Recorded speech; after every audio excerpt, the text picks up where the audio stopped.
Shalom, graça e paz da parte de Deus seja multiplicado na sua vida, em nome de Jesus. Que as boas-aventuranças, do Senhor seja sobre você, seja sobre a sua família, seja sobre os seus negócios, seja sobre a sua casa, seus projetos, seus planos. É isso aí. Vamos meditar comigo na palavra de Deus? Vamos estudar um pouquinho? Vamos entender o que podemos aprender com o nosso Deus? Eu quero chamar você para poder abrir a sua Bíblia, o Manual do Ser Humano, como eu costumo chamar, né? O livro milenar, o livro que já não resta mais dúvida de ser a verdadeira boca de Deus falando com nós seres humanos. Se você puder, fecha o teu olho e fala: Deus, fala comigo. E Deus vai me usar como boca para transmitir a palavra para você. Porque Charles Spurgeon, ele deixa bem claro, não é o Deus da Bíblia, não é o Deus do passado, o Deus de Moisés, Deus de Abraão, Isaac e Jacó, embora seja, mas não é o Deus, das igrejas, não é o Deus do pastor A, do pastor B, mas é o Deus, o seu Deus, o Deus onisciente, onipresente, onipotente, o Deus que tudo vê, que tudo enxerga, que tudo sabe, presciente, soberano,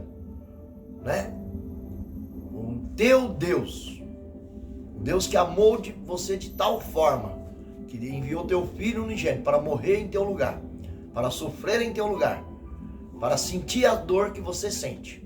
O teu Deus, esse Deus, quer se apresentar para você, para que você não busque na Bíblia o Deus do A, do B, o Deus da minha avó, o Deus da minha mãe, o Deus do meu pai, o Deus da igreja A, o Deus da igreja B. Embora seja também, mas quando você ter a convicção e o encontro com esse teu Deus, nunca mais outro lugar é melhor do que o lugar em Deus. E hoje eu quero te chamar a atenção para examinar comigo, se permite, se quer vir, vem comigo, em Atos 27, abre aí a tua Bíblia, em capítulo 27 de Atos dos Apóstolos, tá? 27 de Atos dos Apóstolos, você vai abrir no capítulo 27 e nós vamos ler. Eu quero que você permaneça com a tua Bíblia aberta. Vamos ler o capítulo 25. Capítulo 27, versículo 25. Capítulo 27, versículo 25. Abriu tua Bíblia? Eu te espero, vem comigo. Deus é bom o tempo todo. E diz assim: chegou a 14ª noite de agonia e continuávamos sendo impelidos pela tempestade do mar Adríaco, quando, por volta da meia-noite, os marinheiros pressentiram que estavam se aproximando de terra. Esse é o versículo 27. Vamos voltar um pouquinho, e vamos ler o versículo 25. Portanto, senhores, tende coragem, pois confio em Deus que tudo se cumprirá conforme foi anunciado a tua palavra. Vamos ler de novo? Capítulo 27 de Atos dos Apóstolos e versículo 25. Capítulo 27, versículo 25. Portanto, senhores, tende coragem, pois confio em Deus que tudo se cumprirá conforme me anunciou, conforme a tua palavra. Portanto, senhores, tende coragem, pois confio em Deus que tudo se cumprirá conforme me foi falado, conforme me foi anunciado, conforme a palavra mencionou. Em outra versão, eu anotei aqui: portanto, senhores, tende coragem, pois confio em Deus que tudo se cumprirá conforme me foi falado, conforme me foi anunciado por tua palavra, pelo teu anjo. capítulo 27, versículo 25. E ao tema desse estudo, ao tema dessa reflexão, ao tema dessa meditação, o quanto confiamos em Deus, o quanto cremos nesse Deus, o quanto depositamos de fé nesse Deus. Pergunte você mesmo. Eu já me perguntei e ainda me pergunto. Estou tendo uma fé inabalável, confiando sem duvidar na palavra, que é a palavra desse Deus? Do Gênesis ao Apocalipse, são palavras de profecias, palavras de promessas, bem-aventuranças, o testemunho de toda a criação, de todo o plano, o arquiteto e os projetos desse Deus, que só tem os melhores planos, os maiores planos e os mais altos planos para a minha vida e para a sua vida. Fez essa pergunta? Eu fiz umas anotações aqui, eu gostaria de compartilhar. Eu creio nesse Deus, e eu creio de fato. Eu vivo isso, eu honro Ele com a minha fé. Hebreus 11:1. A fé é o firme fundamento das coisas que não se vê, mas das que se esperam. Hebreus 11:6. A fé, sem fé, é impossível eu chegar até Deus. Sem fé é impossível eu agradá-lo. Sem fé é impossível eu alcançar algo de Deus. Então, o que você precisa de Deus? Só tem um jeito, pela fé. Vamos falar mais um pouquinho sobre isto. E dizia aqui o apóstolo Paulo, no contexto aqui, ele estava preso, acorrentado, ele estava sendo acusado, e ele era um prisioneiro de Cristo por evangelizar, por falar do amor de Jesus, por falar de Jesus. E nesse contexto, ele, dentre os julgamentos, que não vamos entrar no detalhe para não prolongar esse vídeo, para não ficar mais muito longo, para que a gente entenda apenas esse contexto aqui do que se passa, e pelo tema, temos crido em Deus, estamos confiando nesse Deus, estamos esperando nele. Eu costumo dizer nas minhas orações: meu Senhor, meu Deus, meus olhos estão melhor, o meu olho, né, porque só me sobrou um olho, eu perdi o olho direito, meu olho está posto em Ti, Deus, não tem outro lugar para onde eu depositar a minha fé, a minha esperança. Meu olho está posto em Ti, e em Ti, somente em Ti confio. E aí eu deposito aos pés da cruz as minhas necessidades, as minhas petições. Às vezes não é nem pedido para mim mesmo, mas para o meu próximo, né? Para você. Então, onde está posto o seu olho, os seus olhos? Onde está posta a sua fé? Onde está a sua esperança? Reflita comigo. E apóstolo Paulo aqui, pregador de Jesus, estava levando o evangelho, estava cumprindo ali o seu propósito, praticando o ide de Jesus. Quando Jesus disse para os seus apóstolos, para os seus discípulos: ide, falai do meu amor, pregai o evangelho às redondezas e até o confim da terra. Ide, né? Esse é o mandamento para nós cristãos, para nós servos, servir a Deus levando o evangelho. E aqui estamos fazendo isto. Não é a minha palavra, mas a palavra do Deus vivo, que cura, liberta, salva, restaura, renova e ainda leva para o céu. E que pode te curar, que pode te libertar, que pode prover na tua vida. É o Deus que responde. É o Deus que responde e está te respondendo nessa noite. Está me respondendo nessa noite. Está me enchendo, porque a palavra dele é isto: luz para os meus pés, lâmpada para os meus caminhos. É a tua palavra. E ele apelou para Roma, para César, e ele tinha que ir até Roma para ter esse encontro, essa audiência com César, num sistema.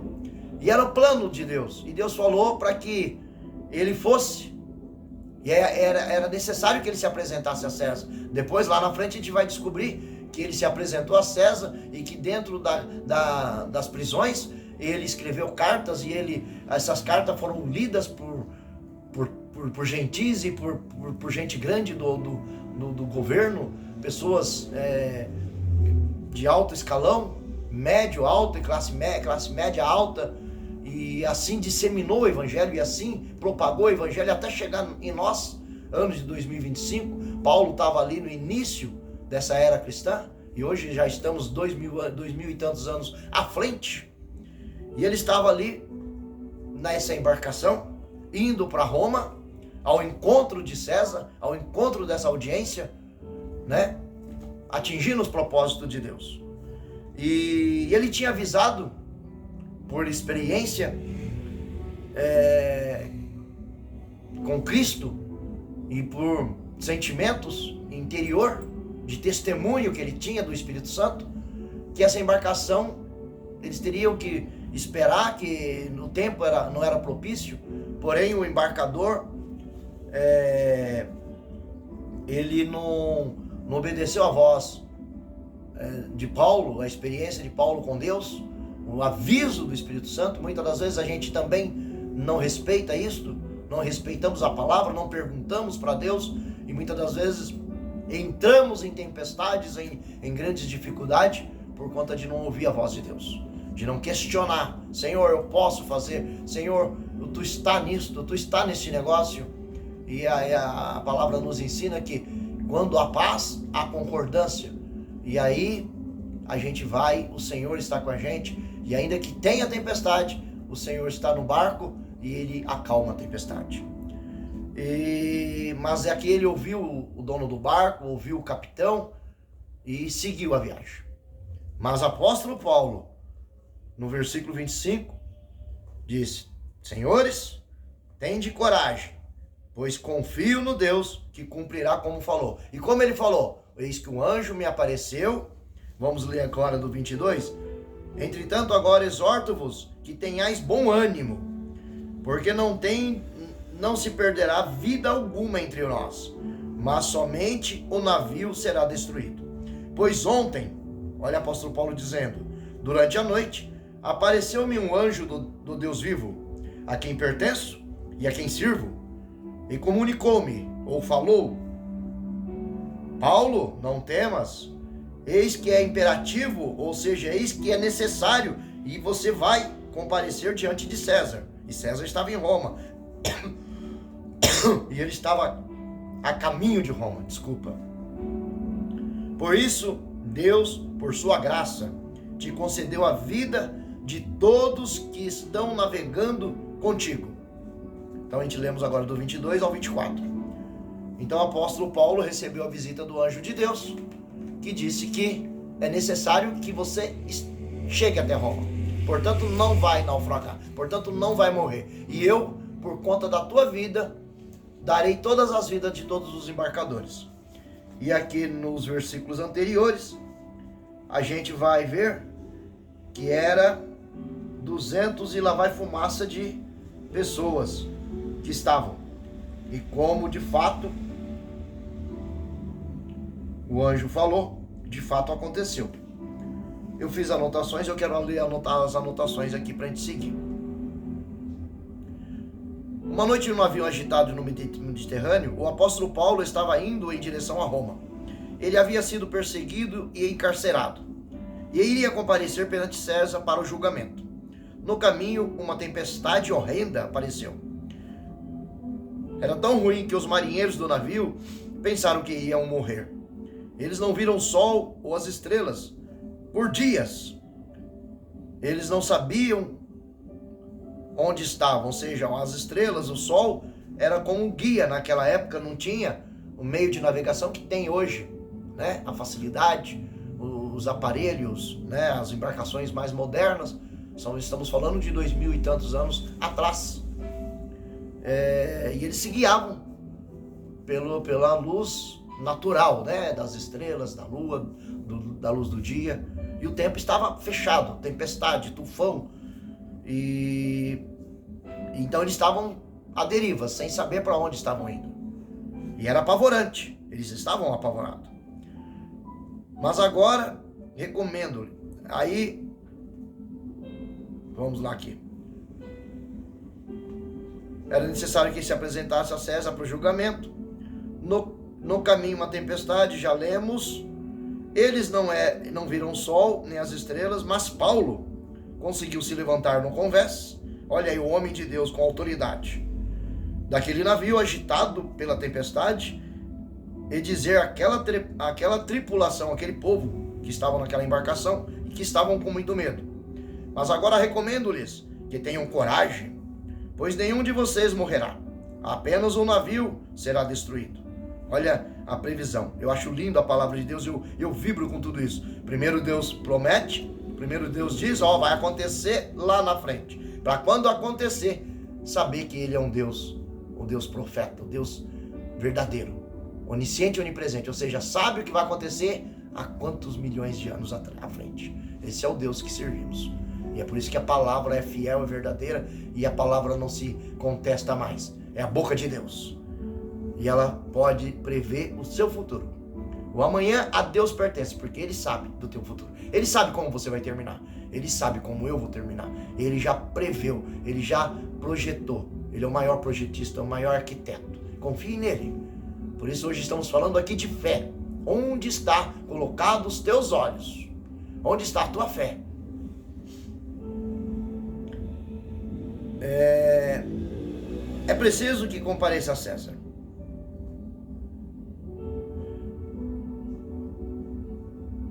E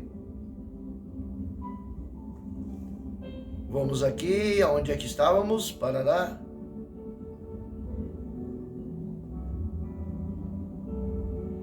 Especialmente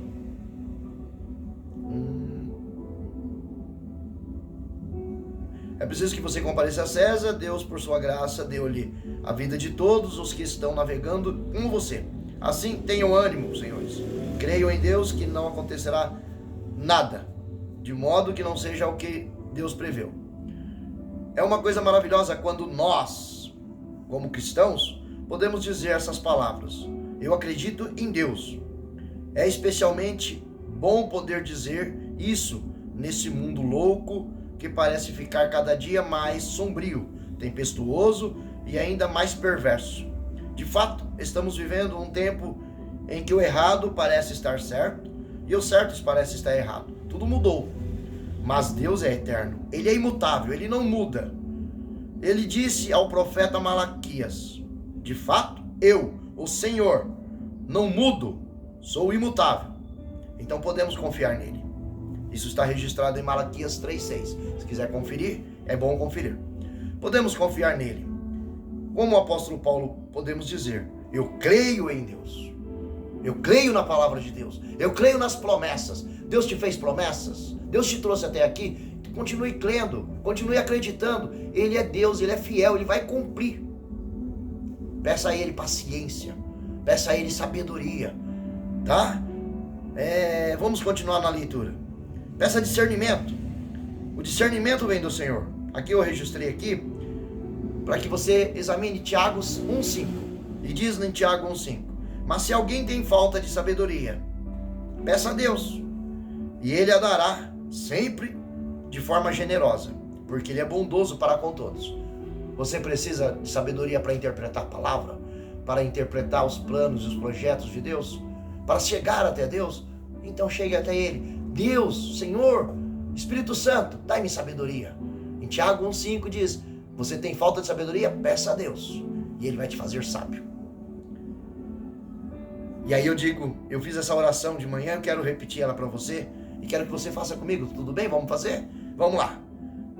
Diz assim: Senhor, amado Senhor Jesus e querido Pai, quantas vezes deixamos a Tua voz para ouvirmos no nosso coração, ou até mesmo pessoas através de circunstâncias? Quantas vezes você ouve o ciclano A, o ciclano B, e não para ouvir o seu Deus, e não para ouvir o seu Deus falar através da palavra, através das promessas, que são mais de 1000, e aquela promessa pessoal que Ele te falou, que Ele te deu, Ele é fiel, Ele vai cumprir.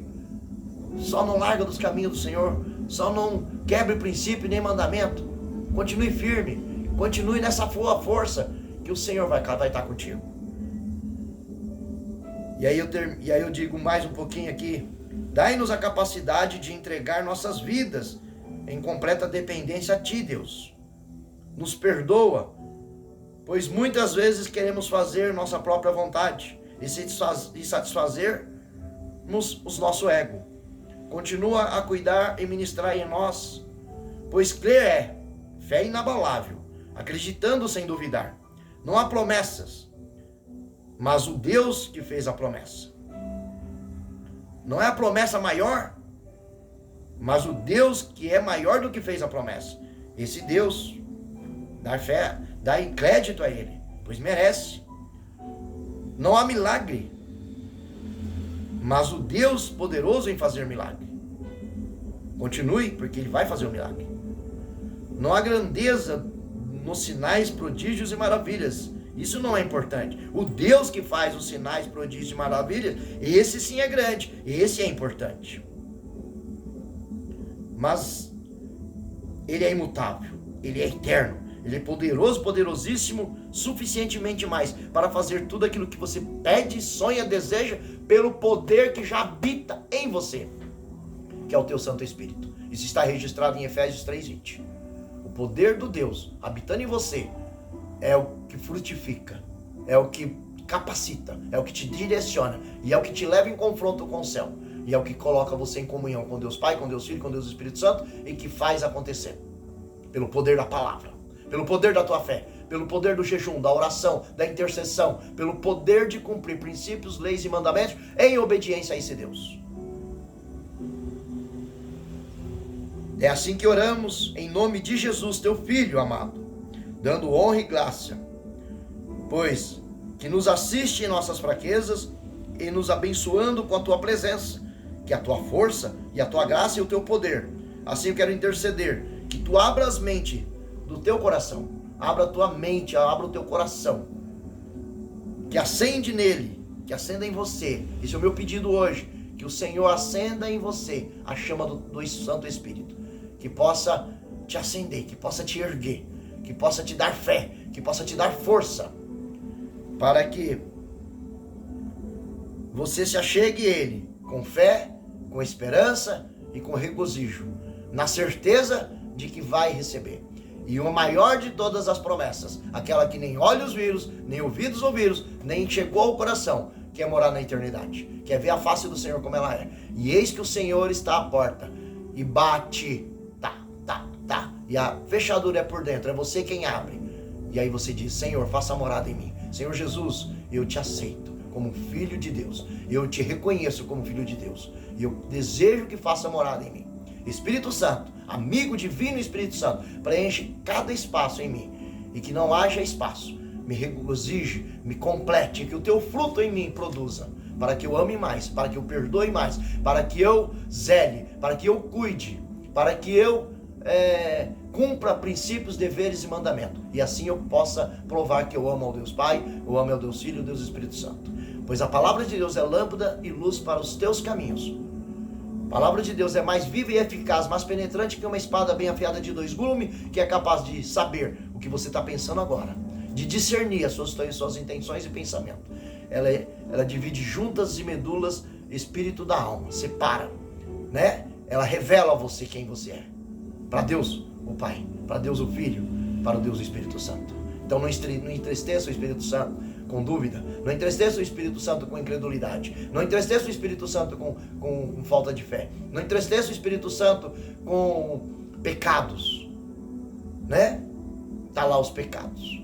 Gálatas 5, 22, do 16 até o 22, 23, tá lá os frutos da carne, que desagrada a Deus e que afasta de Deus, porque a carne e o espírito, um milita contra o outro, para fazendo com que um se opõe, eles se guerreiam dentro de si mesmo. E você precisa fazer uma seguinte pergunta, e eu te faço essa pergunta: quem vai ganhar? A tua carne, ou seja, o teu eu, o teu pecado, a tua falha, ou o teu espírito? Quem vai ganhar? E eu te digo, aquele que você mais alimentar. Se você meditar na palavra de dia e de noite, se você se prostrar diante de Deus todos os dias, se você pedir força para Deus todos os dias, você vai estar alimentando o teu espírito, e automaticamente você vai sobressair, e a tua carne não vai ter força, o pecado não vai ter força sobre você, e você vai vencer de glória em glória, de degrau em degrau, até chegar ao dia perfeito. vai raiando como a aurora do dia para o encontro do seu Senhor. Esse é o meu desejo, essa é a minha vontade, essa é a minha oração ao Deus Pai, ao Deus Filho e ao Deus Espírito Santo, no nome de Jesus, para que você alcance virtude, para que você alcance misericórdia, para que você alcance glória, para que você alcance uma vida santa perante Deus. Pois só existe um jeito de você chegar ao Senhor: relacionamento. E não é o Deus do pastor A, do pastor B, da igreja A, da igreja B. Claro, você precisa ter uma liderança. Claro, você precisa ter uma igreja, porque somos membros um dos outros e Cristo é o cabeça. E precisamos estar unidos para ganharmos força, para distribuirmos força, para juntos alcançar o céu de glória. Porque no céu vai todo mundo. E o Senhor quer que vai todo mundo mesmo. Porque Ele amou o mundo de tal maneira que deu o teu Filho unigênito para que todo aquele que nele crê não pereça, mas tenha a vida eterna. É um mundo de tal maneira. Ele está de braços estendidos para todos os pecadores. E Ele deseja salvar. Só precisa que você se arrependa do teu pecado. Confesse, abandone e aceite o Senhor como seu Salvador. E a partir disso, Ele vai começar a te ensinar. Ele vai começar a te dar sabedoria. Ele vai começar a te direcionar. Ele vai começar a revelar a palavra. E Ele vai começar a te levar nos caminhos, nos degraus, até chegar ao lugar perfeito. Meditamos na palavra de Deus, em Atos dos Apóstolos, esse grande ministro e apóstolo, e alguém que, quando o seu pescoço estava próximo a ser cortado, ele combati o bom combate. Guardei a carreira, terminei a carreira e guardei a fé.